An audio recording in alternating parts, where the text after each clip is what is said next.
Trump ने जब से ग्रीनलैंड पर अपनी नजर डाली है, ग्रीनलैंड अमेरिका का अब 51वां राज्य बनाने की जब से ठानी है, थोड़े दिन तक तो कनाडा को आराम रहा होगा, लेकिन मुसीबत उसकी भी आनी है। भले ही उसे थोड़े समय के लिए लग रहा हो कि ग्रीनलैंड पर बला टली, पहले इनका ध्यान हम पर था, लेकिन एक बार ग्रीनलैंड को बना लेने के बाद अमेरिका का अगला मिशन कनाडा होगा। ये तो खैर एडिशनल जानकारी थी। अब मुद्दे पर आते हैं। ट्रंप ने हाल ही में फिर से अपनी जिद में साफ कह दिया है कि मजबूरी है हमारी ग्रीनलैंड लेना।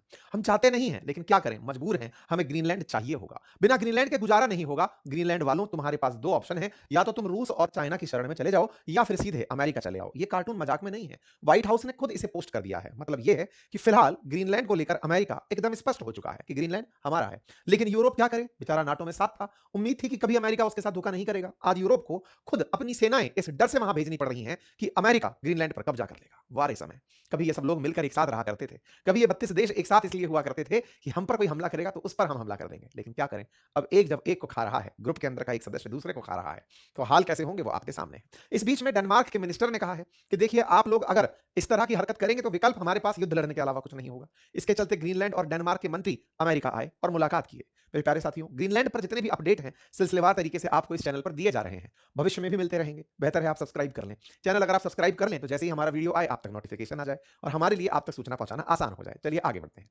तो अमेरिकी राष्ट्रपति डोनाल्ड ट्रंप ने बुधवार को अपनी तरफ से कह दिया कि ग्रीनलैंड अमेरिका में शामिल होगा। ये उनकी इच्छा है। और इसके पीछे का बड़ा कारण है गोल्डन डोम। गोल्डन डोम क्या है? आप सभी जानते हैं कि हाल ही के समय पर जब इजराइल पर पड़ोसी देशों से, चाहे लेबनान हो, चाहे सीरिया हो, चाहे फिलिस्तीन का गाजा हो, या फिर यमन हो, ईरान हो, इनसे जब भी हमले हुए थे, तो इजराइल को नुकसान इसलिए नहीं हुआ क्योंकि इजराइल ने एक आयरन डोम नुमा संरचना बनाई हुई है। अर्थात कुछ इस तरह की मिसाइलें खड़ी कर रखी हैं कि जब भी कोई इजराइल पर हमला करने मिसाइल पहुंचती है, उन्हें वो हवा में ही मार गिराती है। आयरन डोम की तर्ज पर अमेरिका अमेरिका है, तो आयरन डोम से थोड़ी काम चलेगा। सिल्वर डोम से भी नहीं, गोल्डन डोम या प्लेटिनम डोम टाइप की चिंता होनी चाहिए। तो ट्रंप ने खुद से गोल्डन डोम का अनाउंसमेंट कर दिया था। गोल्डन डोम के तहत अमेरिका अपने आप को कुछ इस तरह से शील्ड करना चाहता है कि दुनिया का कोई भी देश, चाहे अंतरिक्ष से हो या जमीन से हो, अगर अमेरिका पर मिसाइल दागता है तो चारों तरफ खड़ा हुआ उसका ये गोल्डन जोन सिस्टम, जिसमें तमाम प्रकार की जमीन से निगरानी की मशीनें लगी हैं, अंतरिक्ष से सैटेलाइट निगरानी कर रहे हैं, वो उन मिसाइलों को जो अमेरिका का निशाना बनाकर जा रही हैं, उन्हें रास्ते में ही बर्बाद कर दे। इसी को ही गोल्डन डोम परियोजना कहा गया है। और ट्रंप का कहना है जैसे आयरन डोम काम करता है, वैसे ही हमारा गोल्डन डोम अमेरिका की हिफाजत करेगा। ये गोल्डन डोम के बारे में इन्होंने साल की शुरुआत में, पिछले साल ही बता दी थी। और इसी गोल्डन डोम को इनका इस बार भी मंतव्य साफ करना है। इन्होंने 2026 में भी कल कहा कि गोल्डन डोम के लिए हमें ग्रीनलैंड जरूरी है। अब समझ नहीं आया यार, गोल्डन डोम के लिए ग्रीनलैंड क्यों जरूरी है, जरा ये बताओ। इनका तर्क क्या था, अब वो सुनिए। इनका तर्क ये था कि ग्रीनलैंड असल मायने में अगर कोई मिसाइल रशिया से चलाकर अमेरिका भेजता है, तो रशिया से अमेरिका में आने वाली वेबसाइट को, वो वेबसाइट बोल रहा हूं, सैटेलाइट को, ये ग्रीनलैंड बीच में पड़ता है। तो ऐसे में रूस से अगर कोई मिसाइल चली और वो डेनमार्क में है, मतलब ग्रीनलैंड को पार कर रही है, तो हम यहीं पर ही अपना डिफेंस सिस्टम खड़ा कर देंगे। तो रूस से कोई भी मिसाइल अमेरिका पर आकर नहीं गिरेगी। यही असल में ग्रीनलैंड का मंतव्य है। इन्होंने बकायदा समझाया कि ग्रीनलैंड और अलास्का, ये दो क्षेत्र ऐसे हैं जो मेनलैंड अमेरिका की हिफाजत करेंगे अगर रूस की तरफ से कोई भी मिसाइल चलाई जाती है। इसलिए हम गोल्डन डोम में इसे यूज करना चाहते हैं। हम अपने हिफाजत के लिए, रशिया और चाइना से अपने हिफाजत के लिए ग्रीनलैंड को बीच में एक कर्टन के रूप में यूज करना चाहते हैं। ट्रंप ने साफ कह दिया, आई कांट रिलाई। अच्छा, फिर इनसे पूछा भी गया कि सर एक बात बताइए, डेनमार्क के बारे में क्या कहानी है? वो ग्रीनलैंड तो उसका है। बोले साहब देखो, ऐसा है कि वो लोग 2 स्लेड और लेके पहुंच जाएंगे। स्लेड बोले तो वो कुत्ता गाड़ी नहीं चलती है, कुत्ता बुलक कार्ट की तरह कुत्ता कार्ट जो चलती है, जिसमें 3 कुत्ते आगे लगे होते हैं, लकड़ी का पीछे स्लेज खींच के जा रहा होता है। बोले वो लोग वो खड़ा कर देंगे, उससे क्या हिफाजत होती है? हमारे पास सिस्टम है, हम ग्रीनलैंड को ले लेंगे। ट्रंप से जब भी पूछा गया कि सर देखिए, वो आपके बारे में कह रहा है कि डेनमार्क आपके साथ गया था अफगानिस्तान युद्ध लड़ने, आप उसके साथ ऐसा कैसे कर सकते हैं? बोले thank you for your consideration, आपने याद दिला दिया, इसके लिए धन्यवाद। कुल मिलाकर ट्रंप को कोई असर नहीं पड़ रहा है। उनका सिंपल सा कहना है कि डेनमार्क वालों, नाटो से कह रहे हैं ट्रंप की, सुनो नाटो वालों, डेनमार्क से कहो कि ग्रीनलैंड वो दे दे, हमारे पास और कोई ऑप्शन नहीं है, हम उसे लेकर रहेंगे। Two dog sleds won't do it, only the USA can.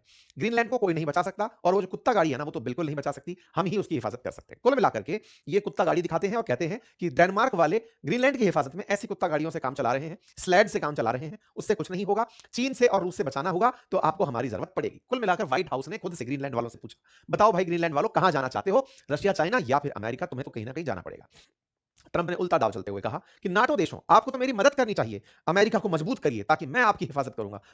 बिल्कुल वैसे ही जैसे कभी लॉर्ड वेलेस्ली जब इंडिया पर राज करने आया था गवर्नर जनरल बनकर, तब उसने सब्सिडरी अलायंस की, सहायक संधि की नीति दी थी। कहा था कि जो भी देश चाहते, जो भी राज्य चाहते हैं कि उन पर कोई और राज्य हमला ना करे, वो हमारी सेना को अपने यहां रहने दे। बाद में उन्हीं राज्यों से कहा कि चूंकि अब हमारी ही सेना तुम्हारे पास है, तुम हमसे कैसे लड़ोगे, हमारे साथ हो जाओ। वही काम अमेरिका अब कर रहा है। यहां पर ये इन देशों से कह रहा है कि नाटो वालों, कहो ना इससे कि ये हमको ग्रीनलैंड दे दे, अदरवाइज तो फिर हमें युद्ध करना पड़ेगा। कुल मिलाकर हालात खराब है मेरे प्यारे साथियों। जिस तरह से कुछ समय पहले इनके एक साथी सांसद ने कहा था कि 500% टैरिफ लगा दो इंडिया चाइना पर, वैसे ही एक और सांसद महोदय निकल आते हैं जिनका नाम है रैंड फाइन। ये आकर के कहने लगते हैं कि अमेरिका वालों कुछ नहीं तो कम से कम ग्रीनलैंड के लिए एक बिल ही पास कर डालते हैं, और इस बिल में अमेरिका जब उसे अपना 51वां राज्य बनाए तो क्या प्रक्रिया होगी ये काम कर लेंगे। भाई साहब 51 स्टेट के नाम से बिल की कल्पना जारी हो जाती है, और ट्रंप इस बात को सहमति भी देते हैं कि हाँ ठीक ही है, ग्रीनलैंड को शामिल करेंगे तो 51वां राज्य घोषित कर देंगे, कोई बात नहीं, उसे एक नया राज्य बना देंगे। कुल मिलाकर ट्रंप का पागलपन धीरे धीरे बढ़ता जा रहा है। ग्रीनलैंड को लेने के लिए उनके अंदर की जो थॉट है वो बहुत तेजी से अब सामने आ रही है। जहां आप और हम ईरान पर उनके हमले का इंतजार कर रहे हैं, ग्रीनलैंड को तो वो धमका के ही खत्म कर देंगे। वेनेजुएला को हासिल करने के बाद उनके हौसले बहुत तेज हैं, ईरान में तख्ता पलट से वो अपनी शक्ति स्थापित करेंगे, ग्रीनलैंड उन्हें यूरोप संभवतः गिफ्ट में ही दे देगा, ऐसा लगता है। कुल मिलाकर के फिलहाल के लिए कनाडा भले ही राहत की सांस ले रहा हो, लेकिन मुझे ऐसा लगता है कि एक बार ग्रीनलैंड लेने के बाद ये कहेंगे यार यार अब ग्रीनलैंड हमारा हो गया, बीच में कनाडा, तुम बीच में फंसे हुए क्या ही करोगे, तुम अब हमारा 52nd राज्य बन जाओ। क्योंकि ये आदमी शुरुआत तो कनाडा से ही किया था कि कनाडा को हमारा 51 स्टेट बना दो, कनाडा थोड़ा नानुकुर किया, हल्के में लिया, ऐसे में उसने ग्रीनलैंड पर हाथ मार दिया। अब इस बीच में फिर कहेगा कि सुनो देखो ये एरिया हमारा, अलास्का हमारा, ग्रीनलैंड हमारा, तुम बीच में क्या कर रहे हो, हमें ग्रीनलैंड आने जाने में बड़ी दिक्कत होती है, सुनो हमारा बन जाओ। हो सकता है ट्रंप जाते जाते पहले इनका बलिदान लिए थे, पूरे कनाडा को अपने साथ शामिल करके बड़ा अमेरिका बना सकते हैं। खैर इन सब चीजों में ट्रंप से पूछा गया कि सर क्या पैसे वैसे देने का भी प्लान है क्या। सुनने में आया है कि अमेरिका $10,000 से लेकर $1,00,000 तक खर्च करने की सोच रहा है, $6 बिलियन खर्च करके पूरे ग्रीनलैंड को ही खरीद लिया जाए, ऐसी प्लानिंग चल रही है। तो साहब उस पर उनका कहना था कि देखिए विचार है, कुछ आक्रमण भी हो सकते हैं, हमले भी किए जा सकते हैं, जो तरीका बेस्ट बैठेगा कर लेंगे।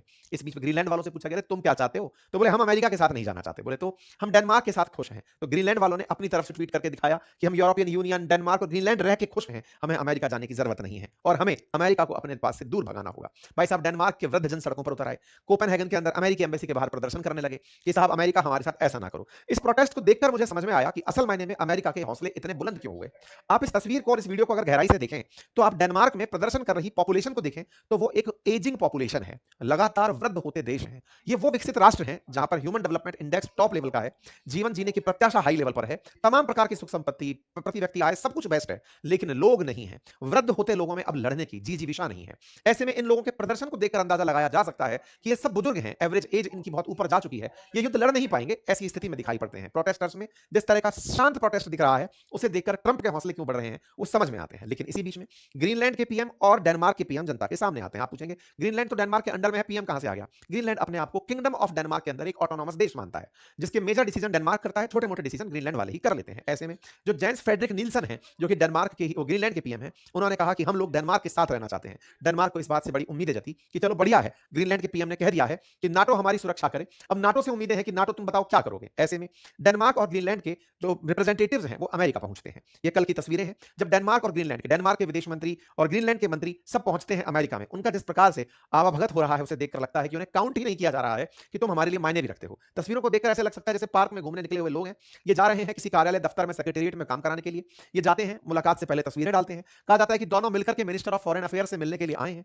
आने के बाद में ये पत्रकारों को जब संबोधित करते हैं, देखकर लगता है किसी रेस्टोरेंट के बाहर एक खाली टेबल लगा दी गई, जहां पर ग्रीनलैंड के विदेश मंत्री डेनमार्क के मंत्री के साथ मिलकर के पॉलिटिकल भाषण दे रहे हैं या फिर जनता को संबोधित कर रहे हैं, मतलब पत्रकारों को बोल रहे हैं, कह रहे हैं कि देखिए तरीका सही नहीं है, अमेरिका से हमने बातें की हैं, लेकिन इसका मतलब ये नहीं है कि हम बिना लड़े उसे ये सौंप देंगे, हम चाहते हैं कि बातचीत होती रहे, वे अहेड निकाला जाए। ग्रीनलैंड को लेकर अगर अमेरिका को लगता है कि नाटो की रशियन और चाइनीज फोर्सेस वहां आ जाएंगी तो हम सब मिलकर चलते हैं ना, हम सब मिलकर के ग्रीनलैंड की रक्षा करेंगे, नाटो फोर्सेस चल के ग्रीनलैंड की रक्षा करेंगी। अमेरिका ये क्यों सोचता है कि कब जाना जरूरी है, उसका डिफेंस करके भी तो काम चला सकता है। कोई इंटरेस्ट नहीं ले रहा था इनकी बातों में। ये कह रहे थे, इनके एनर्जी से लग रहा था थक चुके हैं, बस कहने आए हैं कि कोई ये ना कह दे कि बहुत इजी हार थी, वो हार गए। ये बड़ा इंटरेस्टिंग है साथियों, जिस तरह से आज डेनमार्क ग्रीनलैंड को छोड़ रहा है, छोड़ देगा, ऑलमोस्ट छोड़ देगा, वैसी स्थिति कल को तो डेनमार्क खुद की भी हो सकती है। अमेरिका का मन कर जाए कि सुनो यार डेनमार्क हमको अब तुमको लेना है, डेनमार्क भी अब अमेरिका होगा, क्या तुम कुछ करोगे, तो शायद हो सकता है डेनमार्क उसका भी प्रोटेस्ट लीस्ट ही करे, क्योंकि अब ये सब लोग थका चुके हैं, अब इनके पास शायद तमाम प्रकार की सुख संपत्तियों के बावजूद लड़ने की क्षमता खत्म हो गई है, ऐसा कुछ फील होता लग रहा है।